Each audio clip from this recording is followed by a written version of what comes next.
just tell you right now, you're going to feel weird. You're going to feel like, who else is doing this? This isn't like natural. And so if you're really looking to do it, I think the first thing that you have to keep in mind is you got to commit to it.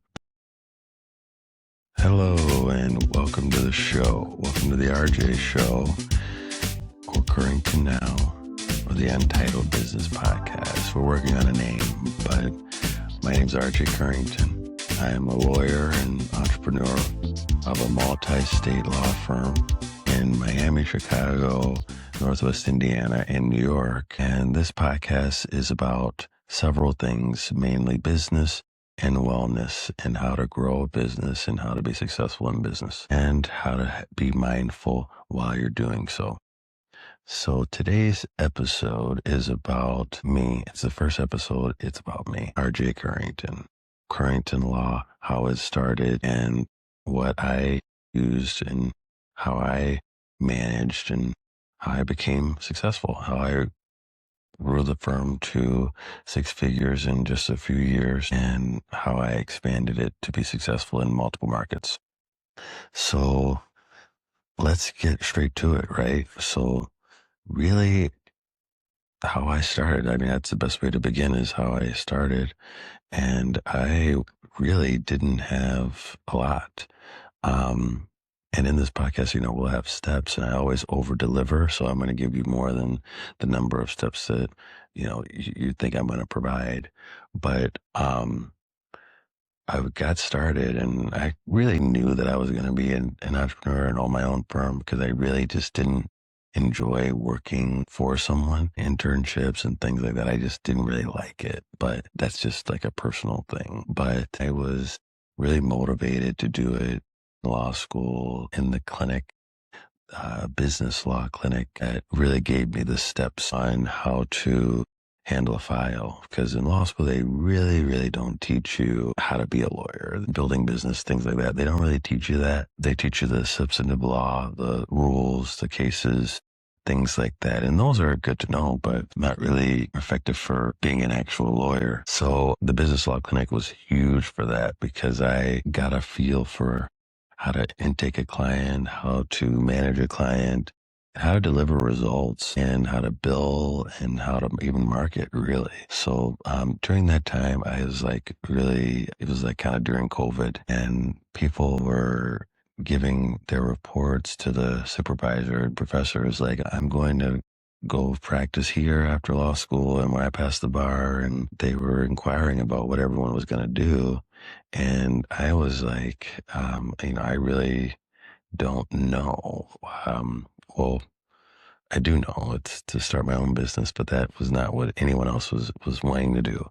And so I kind of felt like weird about it. And so really, I'll just tell you right now, you're going to feel weird. You're going to feel like, who else is doing this? This isn't like natural. Maybe I should just go into a law firm for just a few years and just do it. And, that would honestly be fine. But for me, it just wasn't. And so if you're really looking to do it, I think the first thing that you have to keep in mind is you got to commit to it, because right after law school and during the bar, I was kind of like, what am I going to, am I actually going to jump into this? And the moment I committed is when things started to get serious. But when I was like dabbling around, I just didn't really have any momentum. Like I said, during the pandemic, so people really weren't hiring.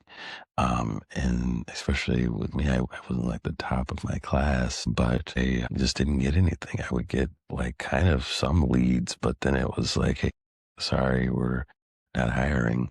I will keep your resume. And I was like, hey, keep the resume. I'm going all in for my law practice. And so I did it, and I haven't looked back. And today I'm just going to talk to you about how to get started. What are some of the things you need, and just tips on how to be successful. So to start, I kind of talked about the business plan, how I made it during law school. Definitely make a business plan. Number one, have a business plan, how you're going to run the business, where you're going to market to. You have some niche markets. You can't really be a jack of all trades here. You can try, But being a jack of all trades is just being like a jack, I don't know what jack is, but seriously, you're not gonna you're gonna have diverted attention. You're not gonna be focused, and you're gonna try to take on a lot of cases. And it's just not ideal. Pick a niche and focus on that niche hard. Study it. Have the business plan first, and then it's time to kind of execute and figure out where you're going to have funding. Like I was blessed enough to be an entrepreneur to start without really, struggling. But there are a lot of programs that are out there that can help you start off. Some of the law schools have clinics that can help you build, and especially as a startup.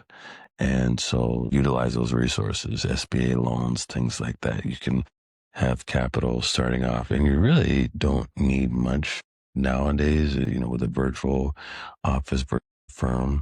So definitely in the business plan, have expenses allocated towards the startup costs, because the first year you're going to have overhead, and you want to make sure that that overhead is as low as possible so that you can swim and not sink during your first year. Because honestly, the numbers are true, with the business owners that survive the first year and those that don't. It's a very low percentage that survive after the first year. And this really is about how to survive and how to be that small percentage that survives the test of time. All right. So the second thing, once you get a plan in place, is to start executing the plan. All right. So, get licensed, get your law degree, get your bar exam pass, and depending on the jurisdiction, it's time to form the LLC. I recommend an LLC, if you're going with partners, an LLP, limited liability partnership, but I did a limited liability company. I was a single member, and, I just went at it that way. We'll have another segment about taxes and how to structure your entity with the tax structure in place to make sure you're benefiting. But an LLC is probably good enough for when you're starting off. Some states require a PLLC for the law firm, professional limited liability company. And those are really similar to the LLC. It's just that you're professional business, professional service. Right.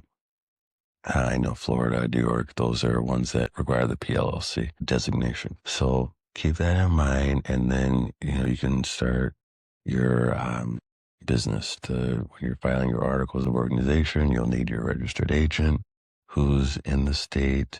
That's someone who just receives the mail. And then you have to have your headquarters, which is designated in that state. So you can have a virtual office or a brick and mortar location.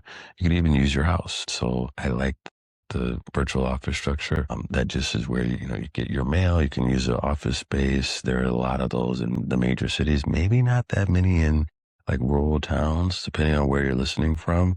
But go ahead and set that up so you can have a professional office. I recommend that, have a professional office address, but the myth that you have to be in a physical location, you don't have to.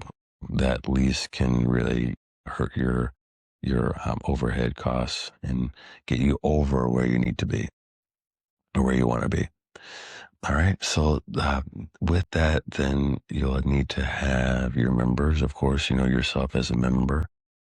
And that's it. I mean, you can do it like literally online. You can mail it in too, but online is perfectly fine. I know that's what I did for the Illinois firm. And then we got started all set and ready to go. There was the EIN number that made me a taxpayer. It takes paying entity. And then after that, it was opening the accounts, opening a bank account. Any trustworthy bank is fine. A big name bank is perfectly fine. So the next step after that, because now you're official, you're a business. All right, start getting it out there, start letting people know that you're a lawyer, that you have your law firm, and that you have this practice area. Market it on LinkedIn, market it on Instagram, market it on TikTok. I don't care, put it everywhere. Let everyone know what you're doing, because, hey, how else are they going to know? You can't just assume like, hey, I passed the bar exam. I had my Instagram post saying that I passed the bar exam or I graduated. All right, That's awesome. Congratulations. But they have to have another post that says, hey, look at me now. I am a lawyer that has their own practice and I do this. And with that, start posting things, start posting what you learned about the practice. Cause I really, really recommend like learning, the practice area, that niche that I told you about in the business plan. Just have that, have that niche ready to go and be like a, I don't like the word expert because you get in trouble with that with the ethics, but just having a specialty and just being someone that is very knowledgeable about it, and it just shows credibility. Post it, let people know, and then while you're doing that, you're also learning about your craft. You're learning about the thing that you're going to be doing for most of your day. And so you'll be easily able to discuss it, to talk about it with clients, with that in mind too, as you're marketing yourself, build a community and be a part of communities. There's the ABA, American Bar Association, Chicago Bar Association. If you're in Chicago, the Wyoming Bar Association, whatever state you're in, there's a association for you. There's a real estate bar association. There's whatever law practice area that you're in, there's a committee for it. So join it, learn about it, network with other attorneys, have mentors. And, with that in mind, when you have mentors, you want to meet as many people as possible, but you want to be very selective, because if you're just meeting everyone willy-nilly, then it's kind of going to divert your attention when it should be on generating business, which leads to the next point. How are you going to generate business? Okay, you've started the business. How are we going to generate business? And before even generating business, you got to have systems. Okay, so particularly for law firms, you want to have those legal practice management softwares in place. I use Clio Grow, love Clio, and it's fantastic. It helps track my cases and my transactional deals, and it also assists with client intake. It makes it easy. It has a CRM, a customer management software. So you really will want that to have structure in the business, like how things go. My forms are there, my engagement letters, I send those out. Those are signed automatically. So you want to have that in place. Practice Panther is something that I've heard a lot about. There are a plethora of different legal practice software, legal practice management software out there. So with that, you'll also want to have legal research tools if you do legal research. Okay. I'll tell you a story. One of the things I did that was wrong, but with a learning experience, was I had, a legal software or for research, one of the Lexis, Westlaw, whatever. And those softwares, it wasn't needed because I wasn't like doing research on cases. I wasn't going to court. So why did I need it? So I was locked into like a $200, $300 a month software that I was not using, whatever. And it locked me in for like a year and a half. And I was asking every month, is there a way for me to get out of it? And they were like, look at the contract, look at the contract. And I was like, okay. And so that was one that I could negotiate out of. And that was, pretty frustrating from the get-go. But anyway, so if you need it, then get it, use it, and utilize it. Maybe even if I had maybe split it with someone, that would have been good too. And sometimes, if you're coming right out of law school, you'll have that capability to use I think a couple months or a year after to use what you had in law school. So I would just say do that. And see, what forms you need or forms that you need to get from it and use those. What other software do you need? I mean, that's really a DocuSign, electronic signatures, and the calendar system to manage your meetings. Calendly is really good. And then your website. How could I forget a website? The website honestly should be before you form the business. I mean, get your website started. I was working on my website when in law school, a little bit afterwards, but like in law school, I was like just playing around with what it would look like and getting the logo on business cards and all of those things in line. Just like how I wanted to show up. And that was part of the business plan as well. But I had the logo. I was like, in law school, I can remember just like practicing what the logo would look like. Like I was just so like not into it. I was like ready to graduate. It was the last year. But that was it. It was just like a sort of like a visualization. I really visualized my law firm in law school. I visualized where I'm at now. And that's another point that, we'll have another segment about, but how visualization can really help you in business. I'm a sports guy. I played sports in college, and visualization was huge to visualize success and to visualize winning games and playing well. The same thing applies in business. You want to visualize success. You want to visualize what your goals and dreams are and achieving them, feeling that emotion for achieving what you want to do. And that's to have a successful practice. So you have all your software, you're set up as a business, it's time to market. It's time to market. So that leads me to the fourth. I think we're at 4 right now. Market here. Okay. Go to the networking events. And be particular. Like, don't go to networking events to party, to drink, or to whatever. I suggest not even drink, when you're there. I mean, get over whatever social anxiety you may have. Kind of come to terms. This is like at the beginning where I was like, commit to being a business owner or a law firm owner. You got to commit to it. And, you want to be serious. You want to be professional. You're going to be younger, depending on when you start at a law school, but you're going to be new. Whether you're young or just new, you're going to want to be professional. You don't have like a lot of experience.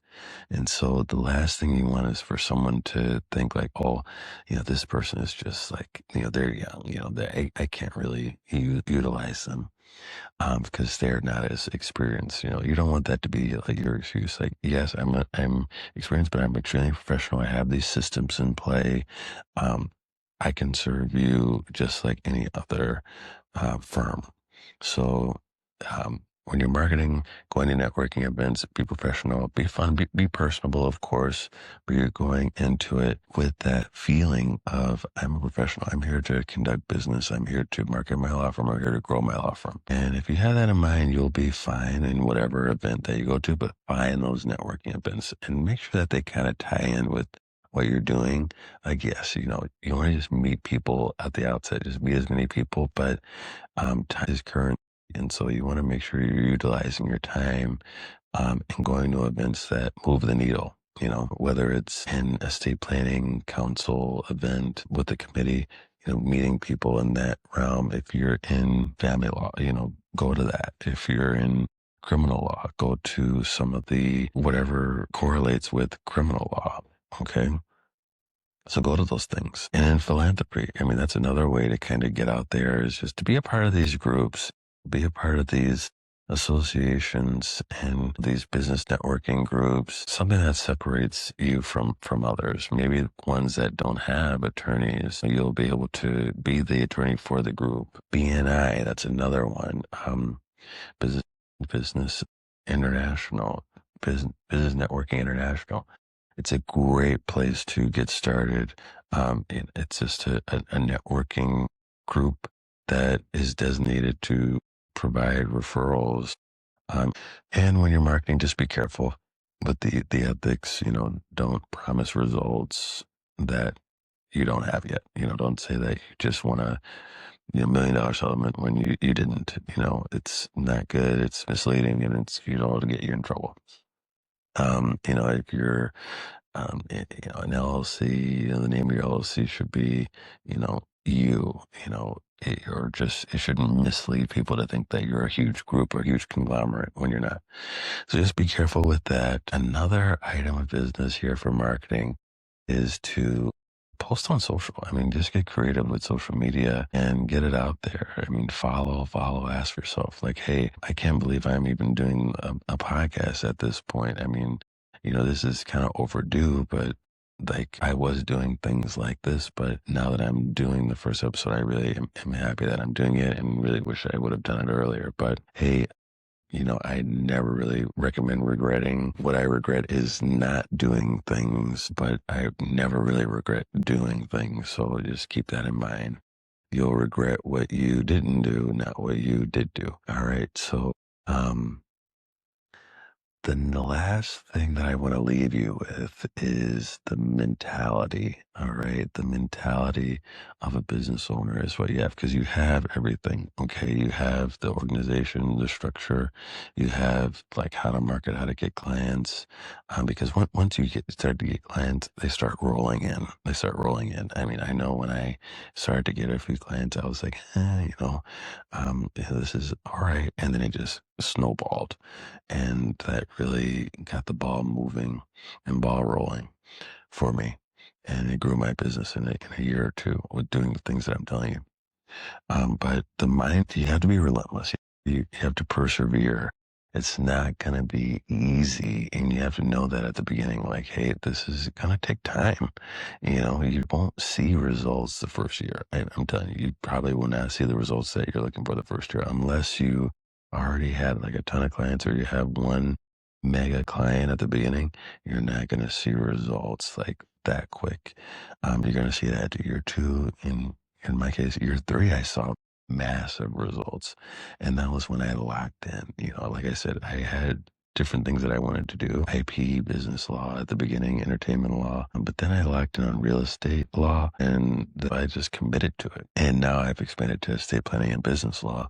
But I was like really, really strongly into all these other areas. And when I locked in, I saw results like faster than I was seeing before. And so lock in and just keep a positive mindset. Like, hey, you're getting a sales call or something like that, or you have a hot lead that seems great. It kind of stinks when you don't get it. I mean, when you lose out on it, it's like, it's demoralizing, but you have to keep on going. You can't give up. You cannot give up. And because honestly, the light is at the end of the tunnel. And sometimes, the graphic when you're like, when the person has the hammer and they're trying to get the gem, or the treasure chest of gold, and one gives up, and you see it in the outside view, and the treasure chest was like literally one more like dig away. And so it's the same for business. You have to keep on striking it. You have to keep on coming at it every single day with focus, with tenacity, and trusting the process. Because if you're doing things to move the needle, then it's gonna happen. It's gonna happen. And if you're listening to this and you're like kind of struggling and you're debating on even starting, or you've started and you're like, I kind of want to just go back into just the workforce and just see what it's like because I'm hurting with money. Don't do it. Stick with it. Stick with it for like another month, another 2-3 months. Stick with it. Go harder. Go harder, or maybe even like step back at it and look at it from an outside view and say, what am I doing? Or like, what's working for me? What's not working? With business, you have to like constantly go back to the drawing board and see what's working, what isn't working, and attack it that way to make sure that you're doing the things that move the needle, right? Because it's not going to be easy. I wish it would. If it were, then everyone would do it. That holds true. If it were easy, everyone would do it. So, I'll leave you with that. But there's another thing, and it's like when you're taking on cases, you're gonna want to take everything. Do not take everything. Okay, if there's a case or if there's a problem client that's just like annoying, and it's like this is actually not okay. Like I can't do a I can't work for this person. Like, your time, like, yes, it may be a learning experience, but you have to like really vet your clients, because it could take a lot of time that could be going towards the marketing, could be going towards getting good leads that are actually legit. So, do that. A lot of it's all going to be a learning experience, but you're going to want to manage the people. I mean, one of the great things about starting your law firm is that you get to take the cases that you want. And there are a lot of positives with it. So be mindful of the activities that you're doing, because really every activity is like you're getting paid by the minute, by the hour. Like, is this minute, is this hour of time that I'm dedicating toward this profitable? Is there a return on investment on it? All right. You have to think about those things. And when you're pricing, that's another thing that we can even talk about on another segment. But pricing, price affordably, at the beginning and learn, just use the time to learn, not necessarily to generate money because you're not going to make like a lot the first year. But you're going to learn a lot. And that's the key is like learning as much as you can and getting better. And at this point, I feel like I'm, more knowledgeable than I've ever been, obviously because of the experience. And so, I'm going to leave you with that. Thanks for listening. If you need any guidance on it, you know where to find me. And if you want more content like this and you want more advice on becoming an all-star business owner, law firm owner out of law school, like and subscribe, subscribe and subscribe, comment and comment more. And let's have a dialogue. Let's have a chat. I'm on social media at RJ Curington Esquire. You can follow the law firm as well, Curington Law LLC in Curington Law, Florida. And find me on LinkedIn. We can have a chat. Let's talk. Let's see how we can grow, how you can grow, and how you can be the best you can be. Signing out from Curington Now, the RJ Show, the Untitled Podcast. All right, this is number 1, and we're going to have more coming. So stay on the lookout for more. So excited to help you out. All right, and if there was more that you thought that you'd like to contribute, feel free to comment in the post here. So until the next time, go and win.